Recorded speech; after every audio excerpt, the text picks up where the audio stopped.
pretty quiet. I mean, you have cats. What background noise are they gonna make? I'm just kidding. Uh, yeah, on this episode of Jack and Work Friends, I'm interviewing my friend Matt. The past couple episodes, I've been interviewing like data scientists, which is actually like kind of counterintuitive to like the reason I started this podcast because I wanted to hear like different perspectives from people in different jobs, especially about like I think my first idea was like different perspectives about AI because I felt like me and my coworkers live in this like AI tech bubble. So it's just cool to hear about different experiences. So today I actually have someone with like a different experience, like a set of experiences, not data science, not AI or anything like that. Um, I've known Matt since I was in third grade. He is a project manager at Booz Allen, which is, I think, the biggest consulting firm for government contracting, right? Or one of the biggest for sure. Yeah, One of one the of the biggest. biggest. Yeah. Yeah. And he's been working on projects with, I think you said Mhm. CMS, right? Standup Is for Medicare what was Medicaid that? Services department underneath Okay. And then HHS, Healthcare and Human Services. Mhm. okay, gotcha. Yeah, you've had definitely like a different set of experiences there. And you've been working remote for the past 5 years. So yeah, I feel like you have like definitely a different set of experiences than a lot of people, especially since I think the new trend is like everyone's going like RTTO. And I don't know if you've heard about this, but JP Morgan's 5 days a week, like No starting way. last March. Are you Yeah. jealous? Am I jealous? Dude, I mean, we can talk about it a little Okay. later, but no, I'm definitely in person, I would say. Um, definitely got pros. Five is a lot. I can't see myself doing five, honestly. I know, right? And that was the norm forever.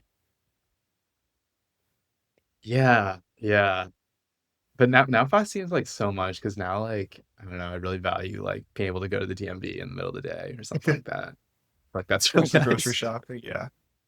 I know, man. Yeah. Anyway, did I miss anything No, I think you covered it about you? all.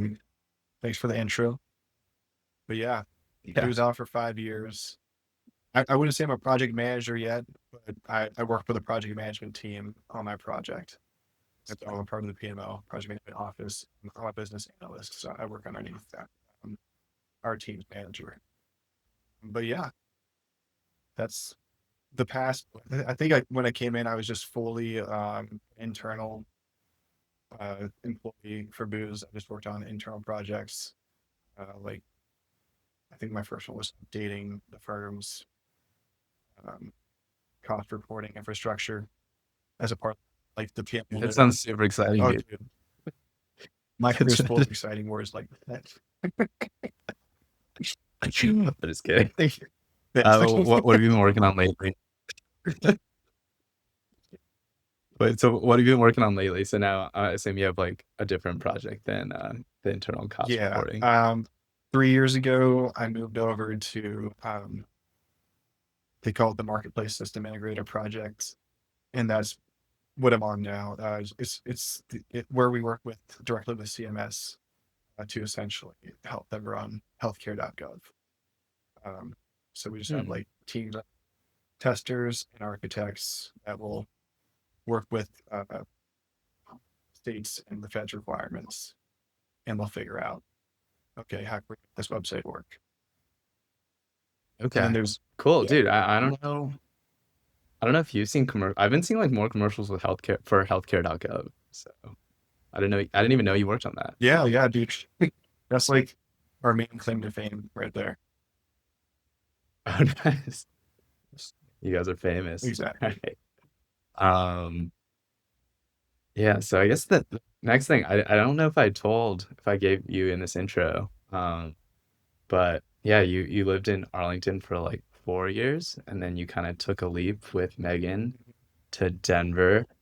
Um, since like this is kind of a work related podcast, I guess like one, if you could tell us about Denver, but also like what do you feel like I'm just curious, like what do you think most of the people do in Denver? Like the average Denver job is? Well, so first, The move to Denver, I would say it is a very different culture than DC, especially when you're talking about work. People here are like more into their lives outside of their job. That's what I found when I like Mm, go out to meet people. It's like, okay, what do mm, you do? And also like, do you ski? Are you on hiking this weekend? Do you have a dog? What's your yeah. hobbies? Stuff like that. Whereas like opposed to DC, like it's kind of like, what do you do? Who do you know? Are you like, Yeah. do you do these social events? Um, I Mm, know these people. It's yeah. definitely more of a rat race kind of feel when I lived in Arlington. Yeah. You Oh, for sure. Denver's a lot more chill, comparatively. Uh, Jobs, What do you think is the average Denveran's job? Like, are there like big companies there, or there's a I don't few, know, are they like bike but like companies? the main job that uh, people have that I've talked to is usually like they're either Mm. like a state or federal employee. Yeah. Really?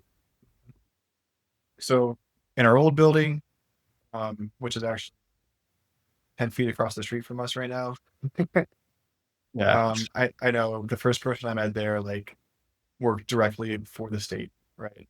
And then I went Hmm. to like meet people like a month later at a rum club, and the first person I met there worked for the IRS.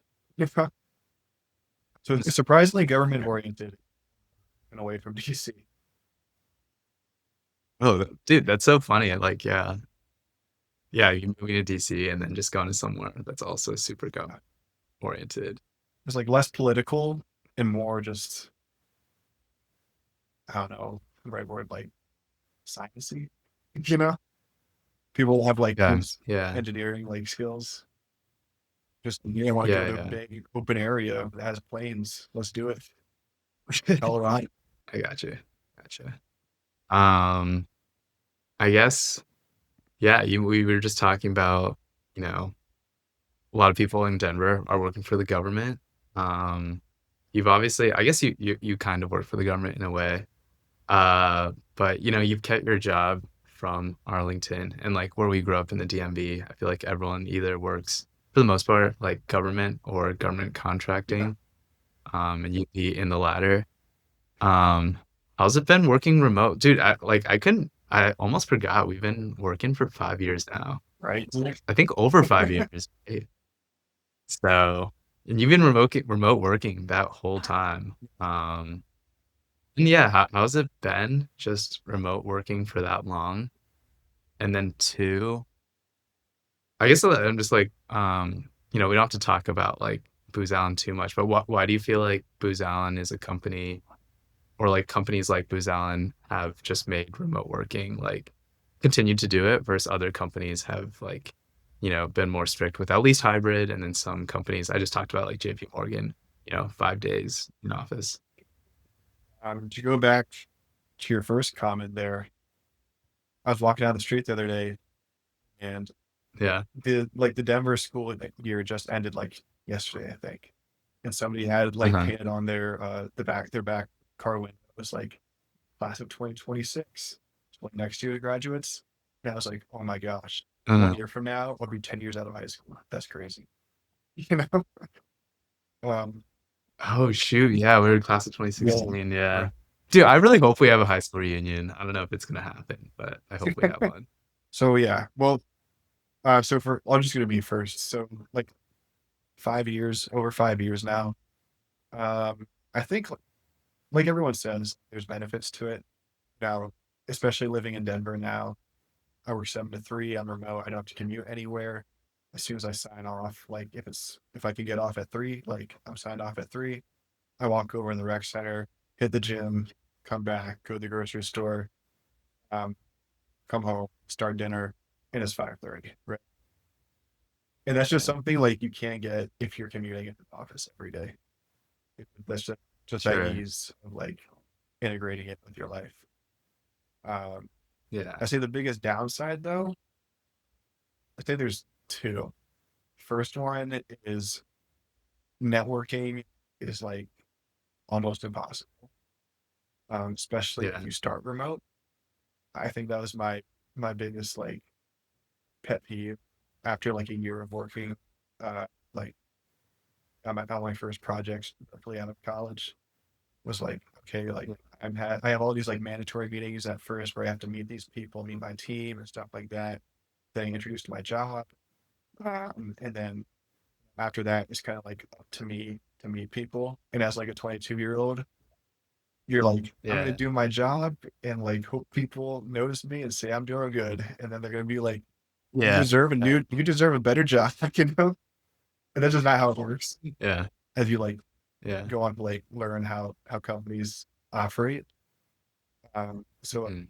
even now, I would say networking is difficult because you really have to like get over your fear of like not knowing anyone or the fear of the Yeah. unknown of how to like interact with people when you're only interacting over a computer or over a phone How much of your team is remote? fully. Fully remote. Hmm. Thing is, I'm a little surprised because I think of like consulting as like, I don't know, traditional, more like conservative businessy type, and I feel like those are the first companies like back in office. Um, why do you feel like Booz Allen, and I know other consulting companies that also aren't in office. Why do you feel like they've like stayed with that like stance? That's a good question.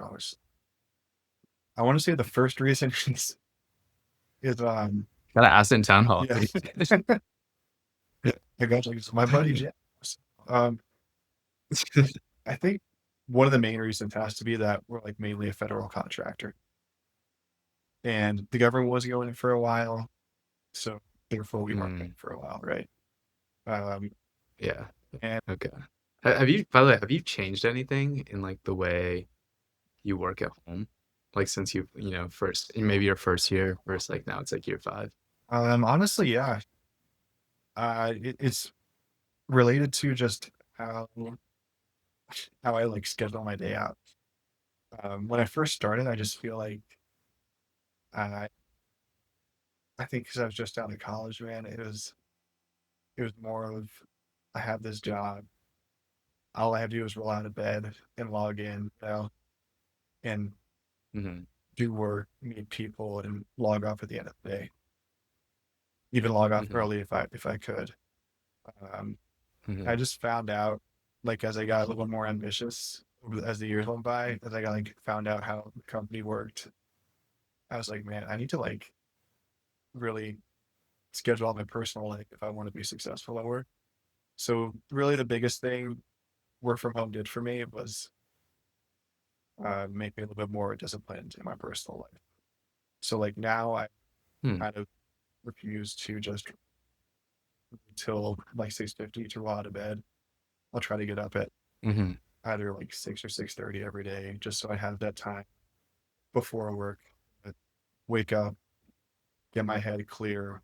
You read like a couple pages of a book, eat some breakfast, Mm-hmm. and that way when I start work, I'm just kind of on from the first Yeah. minute.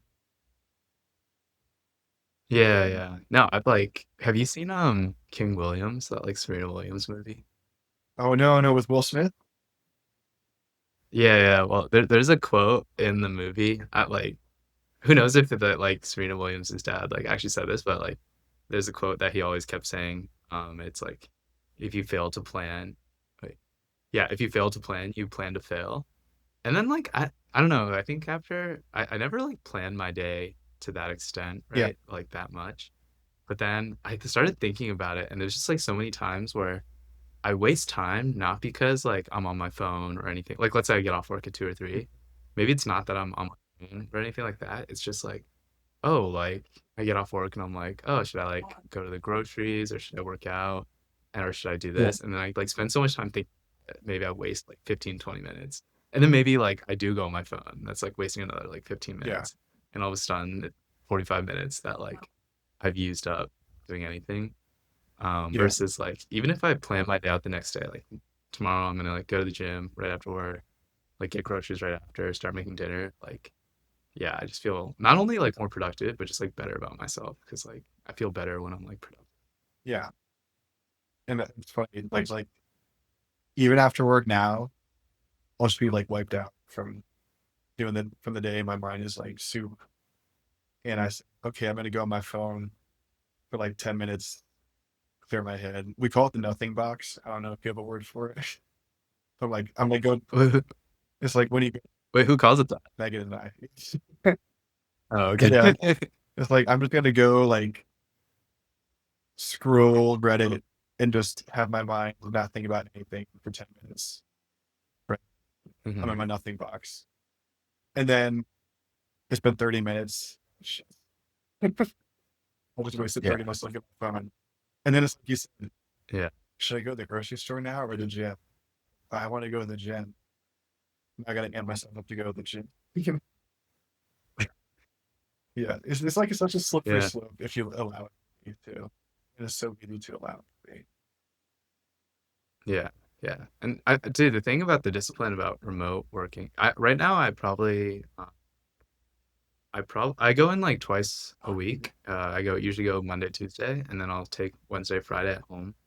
And I genuinely have to be like so much more disciplined because it's easy to like when I'm in office to like be productive like 90% of the Yeah, time because like it's not even that my coworkers are like watching me, like, it's just that like I'd feel bad if I was like scrolling my phone for like 20 minutes or like taking like a super long break or something like that. So the social pressure definitely keeps you like on edge in a good way, honestly, for me. Makes it easy to like feel accountable and at home. Yeah, it's like it genuinely requires so much more self-discipline for sure. like on days that you have to go in the office, do you feel like your before and after work like schedules are also um more Yeah, decisive, I guess? yeah, it's a double-edged sword. I mean, my commute's terrible actually. My commute like on my normal day in office, I wake up like 5:30, get on the bus at 6, don't get to the office till like 7, 7:15, work from like 7:15 to like 3:30. Then on my way back, I probably don't get home till 5, so it's like an hour and a half commute. So it's like so much of my days. It's basically like working 6 to 5 in a way because of the commute. True. Um, and yeah, like I am more decisive because like the free time I have is more valuable, right? So I need to like seize Hmm. it. But at the same time, like I'm so wiped from honestly the commute. So it's like what you were saying. It's like the negatives of like uh, of working in person, especially if like with a bad commute, it probably outweighs remote working because like my gym sessions on days I work remote are just like so much better. But Yeah. then yeah, I do need to be like super disciplined about like exactly what I'm gonna do. And even one thing, I don't know if you have this problem, like when I'm at home, like I might just like snack a lot, and all of a sudden I just like eat way more than I thought than I normally. It's pretty hard with the fridge right there, so that's like another It's thing. always bulking season. Yeah. Anyway, I guess speaking of like convenience with like remote working, I genuinely want to know like how AI has kind of affected your job and just like other people's jobs out there because I feel like on my past couple of podcasts, everyone I talked to, surprisingly, like didn't use AI that much. Like first person I had, he said like he pretty much only used it for emails, and the second person, we didn't talk about in the podcast, but like we're both like power users of it. So yeah, I'm just pretty curious. Like, I guess how much do you use it, and then how much do you feel like people on your team, and just like Booz Allen in general, how much is it utilized? Well, I'm not gonna I'm unfortunately gonna be on trend here. I really don't use that much, honestly. My Yeah, job, uh so last year our contract piloted Copilot, Microsoft's version, yeah, ChatGPT, yeah. Um, and really, I used it a couple times, kind of just what other people were using it for as well. So, like, I actually create some documents based on their requirements that our clients set forth. So I said, hey, can you create like an intro paragraph based on this and a table that has this, and it did it. And I was like, that's Mhm. great. And that's Yeah. pretty much all I used it like use it for. I did that a few more times, and then um, email wise, I would ask it.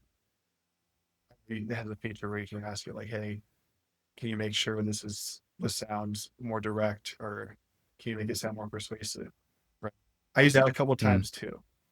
I think it's just not that often. I because so my thing with it is there's it can't well the way it's implemented in our workspace, it's just not really effective for what we have to do yet. Why do you say that? So a lot of what we do is like um, reviewing documents, creating things based on requirements, you know, working. It sounds like it'd be perfect for AI, dude. Not gonna lie. You haven't put the wrench in it yet. It's just all things that maybe we weren't capable of using AI with yet before, like as a user. So I think right now, like you're saying, like there's those do sound like use cases for AI. I will say that, Yeah. but the Yeah. problem is like on probably on the user's end. Like we can do the work just fine without AI. And yeah, I can create a lot of things, and I can save like if it takes me 2 hours to do something, I can save like definitely save an hour putting together something. Could like cut that Mhm. time in half by using AI. But overall, to get the full capability out of it, we're just as like just management professionals, we're not at that level yet to actually implement it. Um, just full capability. I mean, Hmm. Okay. Yeah, I'm like, it's so funny because like I know I have a really small sample size. I'm just like talking to my friends, but like, do you know what like YC is? Like Y Combinator? It's basically it's a venture capitalist fund. And they're really famous for taking a lot of companies like you know to be like very very widespread and very popular. Like I know Airbnb is like a YC backed company. Um, can't think. I think Stripe is basically like a lot of big companies that made it. They just help like small startups make it essentially, and they're really good at it. And yeah, like I kind of like the company I work at is YC backed, and so it's kind of like a community. We talk with like other YC companies and see what other startups do, mhm, and everyone like all they invest in now is AI companies. So like one would think with how much they're investing in AI companies that like everyone's just trying to like use AI to like be super productive. So I'm like always really surprised when it's like no one like either no one uses it or or no one loves using it. Think I don't know. I feel like I could use it more, but right now I don't love using it for like different reasons. Um, some of them just being like I don't think it's as personal, but then some of them being like it's a shortcut. So if you constantly take the shortcut, like one, like it leads you almost to like sometimes like not think for yourself or not be able to like do that skill for yourself if you're just constantly mhm. relying on like AI for that shortcut. So I don't use it for a couple different reasons, but I'm always just interested in that like I feel like I hear about it so much, and maybe it's just like the bubble I'm in. But then I talk with other people, and everyone's like, "Oh yeah, I don't really use it that much, or I used it once or twice, and then just like didn't didn't like it or didn't Yeah, use it as much after." no, and like that makes total sense to me too, right? Because even like government wise, everything they're doing is now AI focused. Like even you look at Mm, Doge, they came in and they said, we're going to clean up stuff with AI. Like that was their tagline. We're gonna like find inefficiencies with AI. You know, hmm um, yeah, CMS. Uh, I think Dr. Oz said we're gonna look at these policies and figure out where to allocate money with AI. And uh-huh, as someone like who is not an AI expert in any measure, but is educated on maybe like the very basics, I hear that and I'm like, hmm What does that even mean, right? What is Dude, why? did you watch the Pacers game today? No, I was actually I had to get sushi with Megan's coworkers tonight, so I missed it. Okay. Well, there's this NBA commercial they always play that's like the NBA app with AI. And I'm like, why do I need AI in this NBA app? I just want to watch like highlights and look at stats. Like, why would I even want Dude, it's gonna track every that? time you touch the screen to figure out the perfect ad for you. That's why. Yeah, honestly. No, it's just funny because it like I don't know about you, I like stopped watching the news like for years now, and part of the reason why is like I just think in a way it's I always try to remember that like it's in the news network's best interest to get viewership, right? So in a way, like for them to over sensationalize stories is like in their best interest to get like viewers. Mhm.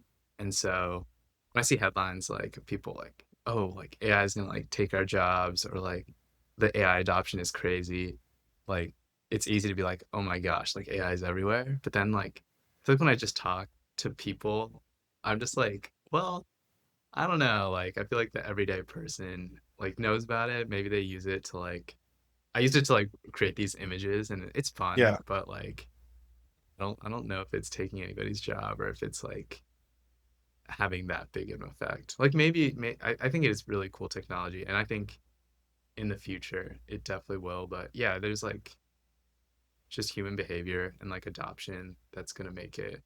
I don't know, like a less. Mhm. It's not. It won't be as fast as like I think everybody's saying. I think I saw this quote a few days ago actually, but it was a quote from IBM on like their like welcome to the business packet that they gave new hires. I think it was I Hmm. quote that. But And it said essentially like this is in the 70s. They're like computers um like don't understand the decisions they're making, therefore computers cannot be managers. Like computers mhm, can't be held accountable, therefore computers cannot be managers. So I mhm. think that is kind of where AI is at the moment. I think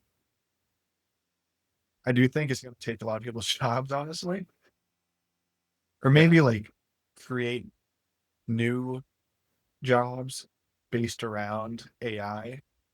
You know, dude, those prompt engineers, dude, they're gonna be just so good at prompting. It's gonna be crazy. it's going to be like when EDM came into fashion and people showed up, DJs showed up to the rave with their laptop and just plugged it in. I'm an artist. They are, you know, they are. Yeah, honestly, I think one scary thing about the thing I'm most scared about AI, honestly, is like I just don't know what school's like with AI. I even asked I emailed Miss Rinder like No way. I think a couple months ago, maybe like 6 months ago, and I just like emailed her telling her about like just like an update on my Yeah. life. But then I did ask her like what's it like with like AI and stuff, and then she's like, yeah, it's definitely hard, but like I don't know, like you can't use AI when you have like a timed essay, right? Like there are ways to get around it, but I genuinely wonder like how hard teaching's got to be. And like for our kids, I don't know, it's gonna be. I mean, we were worrying about like kids with smartphones, and like now like you have to worry about them like cheating on their work with AI. That's just gonna be like a whole. Dude, I would not want to be a teacher at school right now.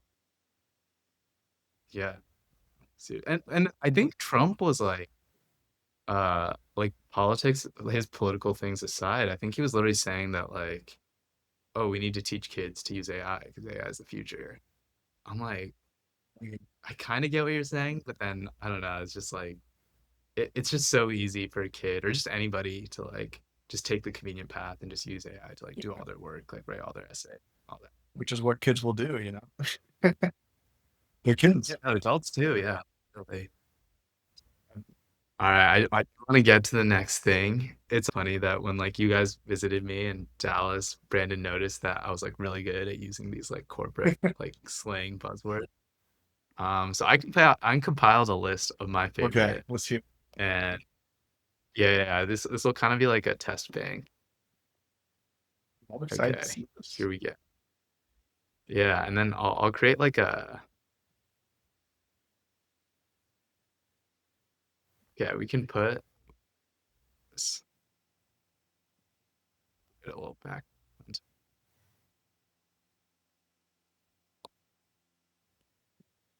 Okay, we can pick like three each, and then we'll call it Well, there. there's some good ones over But there. honestly, Talk about it all offline. right. That's a frequent use one. It's audio first, or do you want me to? Hey, I think the host should go first here. Okay, okay. Um, dude, first pick. I'll be honest. I think this is gonna be a dark horse, but I actually use ad hoc, like not at work.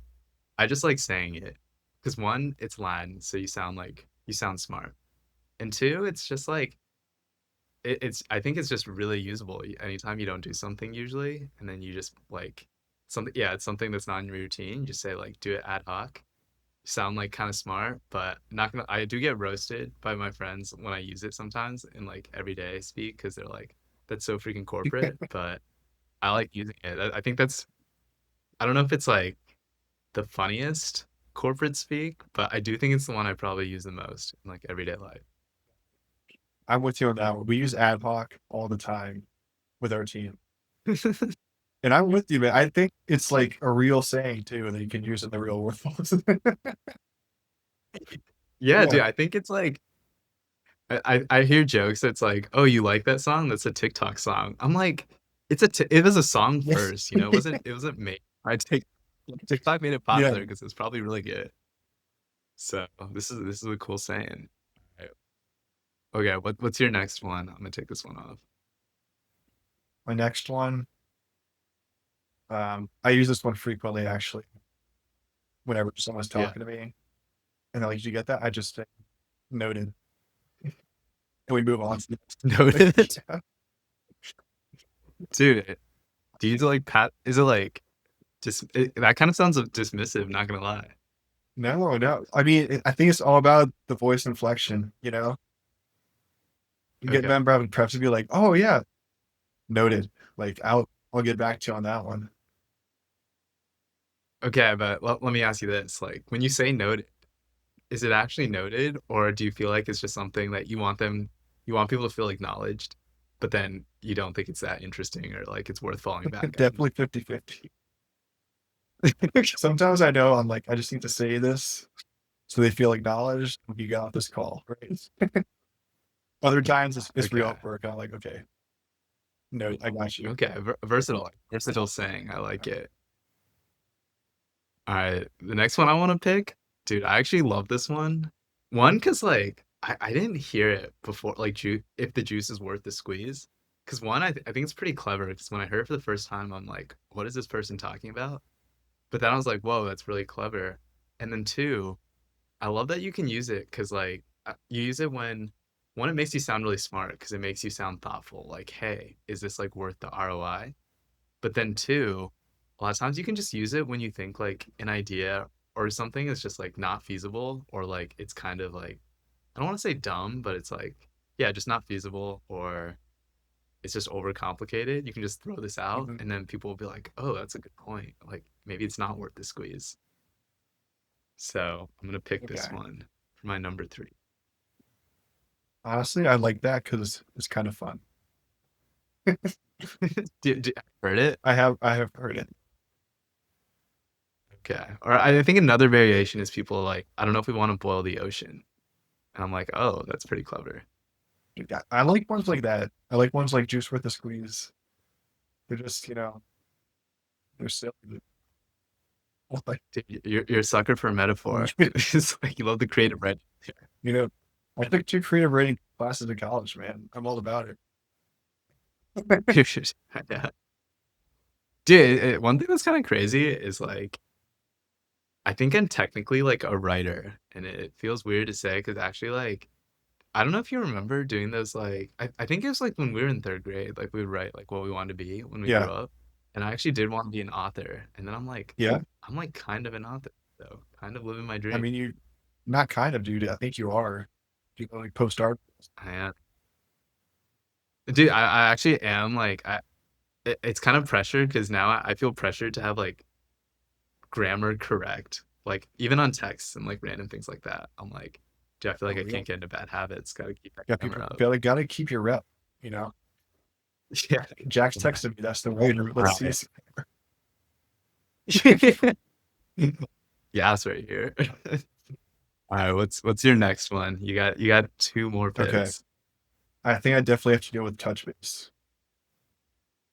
Touch Yeah, base. because we have meetings that we call touch bases. Do you have stand-ups on your Yeah, team? that's our touch base. I used to have them. I used to have them like every morning, and it was just like I don't know. It's like one. It seemed like most people did not want to be there, right? Because you're just like waiting for your turn to talk, Yeah. and then while you're not talking, I don't know. A lot of times you're like surfing the internet or something. And then two, the people that were happy to be there, I think I almost like one. I was definitely kind of respected them because I'm like, wow, it's a great attitude.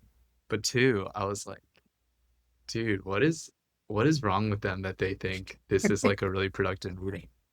So it's like you can't win because either I'm like, okay, this guy is just surfing the internet or disinterested, Yeah. just waiting for his turn, or this person is like thinks this meeting is so productive and is like, I don't know, on something to be happy here.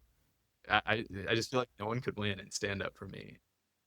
Dude, I totally agree. Somehow, Dude, the only time wait, I gotta say the yeah, only time I think stand up is actually productive is when someone has a blocker. But I'm like, okay, this meeting was worthwhile. Because if no one has blockers, I'm like, why did we do this? yeah, that really makes a lot of sense too from like a tech perspective, Yeah. Do you think when you're an actual manager, are you gonna have stand up? Are you gonna have touch base? for sure. Yeah. It makes sense as a manager Why? because you want to know, you want it like a status update for where everyone is at your team. Would I have, would I run it the exact same as I have it now? I don't think I would. Uh, Okay, let me throw out an idea for you okay. when you become manager. Okay. Okay. So I think one reason why stand up can be like, like undesirable for people is because it's just sometimes too long and you wait too long to like wait your turn to give your update, right? And if you're not a manager, you don't necessarily always care what people Yeah. say. So let's say you manage a team of like say 9. What if you had yeah, this might like the manager would take the L on this. But what if you had like 3 small stand-ups? And that way, like each stand up only has 3 people, right? So it can be like shorter. Maybe it's like a 15-minute stand up. And if you kept the teams the same, like the 3 pods the same, maybe like eventually, it's like a smaller group. So maybe like you get a little more like actual like interaction. And then like people are kind of, I don't know, even if they don't like, at the very worst, even if they don't like each other, you're getting like, they have shorter stand ups and they don't have to wait as long.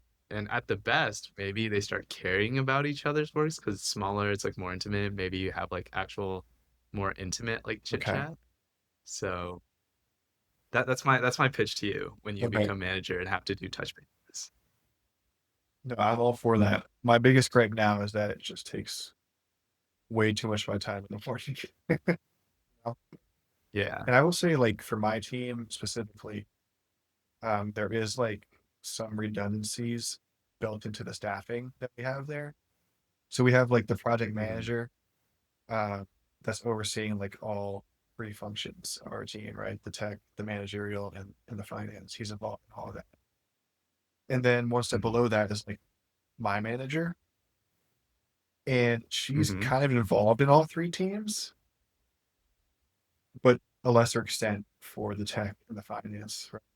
But it helps her to know what's going on with those Yeah. teams because it impacts how she interacts with like the rest of our project. Right. Mhm. Then after that, I think there's like another person like that on the finance team that also has to be involved. So there's like 3 or Mm. 4 people that actually do need the updates from all the teams. Really? Dude, what if after your update you just got to leave? That'd be freaking awesome. And then, dude, wait, actually, this is a better idea for stand Yeah. up. What if every state you had like a lottery ball, like bingo style, and then everyone has a number. If you pick your number, then you go. And then once you go, you get to leave right after your update. That'd be great. Think about how engaged everyone would be for that like lottery Who's ball going thing. first? It's it's super fair to everybody. And then, like if you're not like if you're like a project manager or like, you were describing your manager, they still get to hear everyone's Mhm. update and they can stay the whole time. And then for everybody that doesn't need to hear everybody's update, they can just leave if they You want know, to. After they go. another bug. Another saying just pops in my head because I would say like my managers fit the bill, but cross-functional teammates. I think Yeah. that's at least in my current role, I'm trying to get promoted and get Hmm. promoted. I would like have to do a lot of the responsibilities that my manager does, and so she Hmm. wants me to be very aware of what's going on across the team, be cross-functional with their departments. So Dude, cross functional is one of those things that like you hear it and you're like, dude, that sounds freaking awesome. But then when you actually think about it, it's either like you're just doing more work because they just have you doing work in like different departments. Or some people that are cross functional, I'm like, do they do anything? Because maybe they're just like communicating between the two like yeah, departments. So I'm like, I don't know. It sounds really cool in theory, but then I'm like, yeah, you really got to know the person or know the role for for sure. sure. Yeah, I want to finish my last pick. go for it. I love talk about it offline. And here's why. Okay. Okay.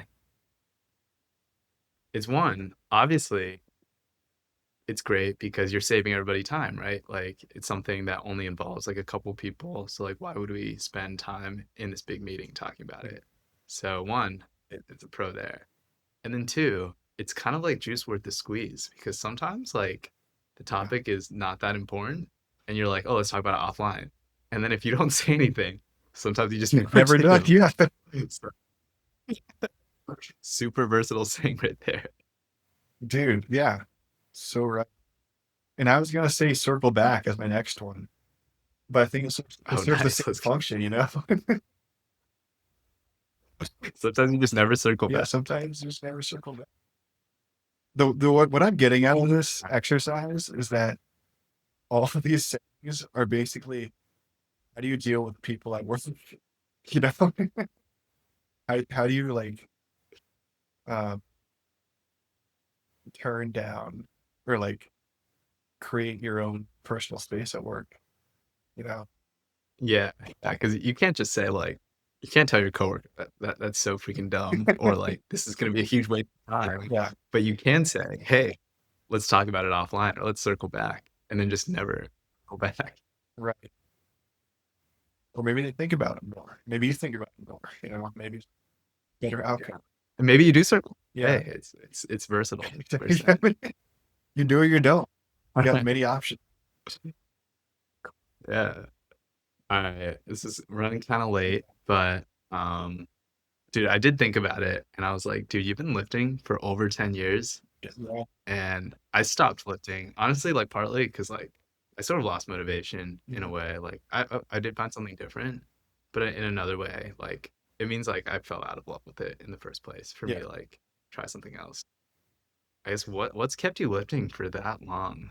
And I don't know how is lifting like I guess how's your mentality changed about it? Like you're probably I assume not just trying to get like as big as possible or like like nowadays. So yeah, Don't or assume so much. I feel like we haven't talked about it in a while. We- What are you Don't, saying? don't you don't have to assume so much, man.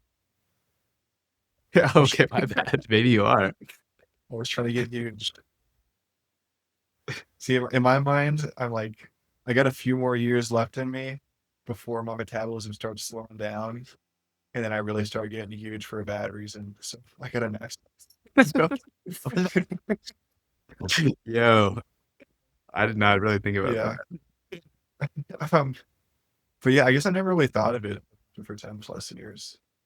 I don't think of it as lifting plus years, I guess, because I never thought of it as exercise for the entire time I've been doing it, you know? So I think Hmm. first started doing it because I was playing sports, I was going to high school, and yeah, it was exercise and lifting, but I'm like, oh man, I can't wait to like be this strong and this fast and like so I can be really good at football or something like that or Hmm. baseball.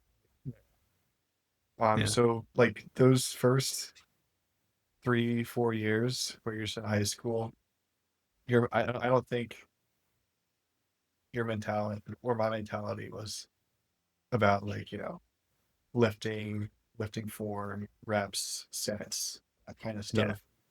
It was just how can I get bigger, stronger, faster so I can be good at sports, right? Uh, And then this is making sense to me now. Because after that period ended and I went to college, I was like Uh-huh. so consistent. Like I would go to the gym sometimes. I'd work out like basketball or stuff a lot. But I go to the gym sometimes. I lost 15 pounds, I think, went to college my freshman year because I was so Really? consistent. Yeah, with eating and diet and workout schedule. Uh, just Hmm. because I guess in high school I always had that mentality of like I'm lifting for this reason, which is Yeah. I'm working out to be good at sports, and then I got to college and I had nothing to work out for, and just different priorities came into play. So I Yeah. think Yeah. But I guess, yeah, after post college, I mean, you probably hit like a plateau at some point, but what's made you want to like just keep doing it? um, so it's maybe like You're like, no, I've never plateaued, dude. I've been adding 5 pounds every week for the past. Like, I'm at like 600 pounds, man. Like I never stopped. Yeah. Um, yeah, post college. Well, so post college, I went straight from college to living at home because it was COVID, right? So true. I just, You gotta live. yeah, I had to live. I just ate. I actually got really strong. That was like probably the strongest period of my life was right after college because I was just home working out my parents' Oh basement on that shoot. one bench. Yeah, I mean, after like 6 months, I think everyone was like, okay, you can go back to the gym now. It's safe, right? COVID gone forever. But then I was able to like start squatting a lot and deadlifting a lot. That's when those two years after college was when I finally deadlifted like 405 for the first time. That Oh, was hell yeah. for me. That was huge. I was so amped, dude. I still remember it. Like there was some dudes at the gym, and they were watching me, and I did it. And they were like, "Freaking go, man!" They were like in their 30s. Yeah. They worked at consulting firm too. It was That's the average gym bro. just the average gym bro. Yeah, that I was there. I don't think I was ever stronger than I was at any lift than those 2 years right out of college, right? But right now, uh, motivation's very high, and the reason I've come to learn that whenever my motivation is low, the reason for that is because uh, I'm lost on what to do for like my workout plan. So like Mm, if I don't have like good structure, I'm just going to the gym. If I'm mm, like, think I did this, like I'm gonna follow like kind of this rep scheme. Um, I will lose interest within like 2 weeks, but I'll keep plowing I along. see. I won't make really any good progress, but I'll just keep going so I can be in shape Okay. Gotcha. Oh, can I give you a workout tip then? for For sure. Yeah. yeah. Okay. This is something I learned Okay. climbing and I'd never really hit me until yeah, until like I started climbing. But basically, like like obviously like the best way to say get better at like your like say like three rep max is just to do your 3 rep Yeah. max, right? But then you're definitely gonna get to a point where it's like you're just gonna plateau. Like you can't do it, right? Um, but then like maybe like you working on your 8 rep max, it's not the best way to get better at your 3 rep max because that's like the only way to get better. But like you have like your short burst explosiveness and then you have like your endurance. And then something about like you working on your endurance, say like your 8 rep max, it just gives you more work capacity to like work on your 3 rep max later.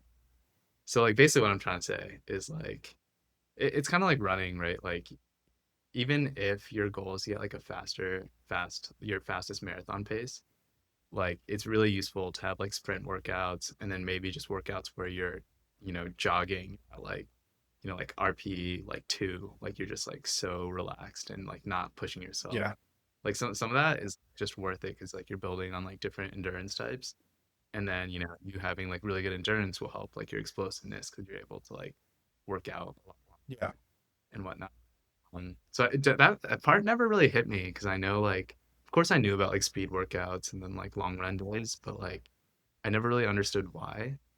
But now it's like, I don't know, I've gotten like a little wiser. So like whether it's climbing or lifting, even when I plateau, I'm not like as discouraged as I used to be because I'm like, oh, like there are other like facets of like lifting or Yeah. facets of running or climbing that I can work on, and it'll like, like I guess it'll like laterally, help what I was trying to get better at in the first place. Yeah. Yeah. Totally, dude. I think that's also the biggest thing I've learned um, up to this point of working out is like one, you're not going to build Rome in a day. Don't try to get super strong in one workout for like a 4 month period. Yeah, Consistency is going to be just tearing yourself up every single time. And then two, it's like not every workout's going to be the best workout of your life. Sometimes you're yeah, just going to be have energy to go in there, hit your 3 lifts, do the weights, and then walk out. Other times I have energy to go in there, hit my 3 exercises, and like, okay, I can do 3 assisted exercises. I can do stairmaster, I can do curls. But that's not yeah, like you can't do that every day. You can't burn yourself out. yeah, But yeah, for sure. All right, well, it's getting late over there, I know. So, yeah, thanks for coming on and doing these topics with me. Um, yeah, I feel like it was a good way to just like catch up at the least, honestly, and I feel like there's a lot of things to know about. Like, I didn't know about your lifting motivation. It's like cool to hear. yeah, it's all about consistency. Yeah. Yeah, thanks.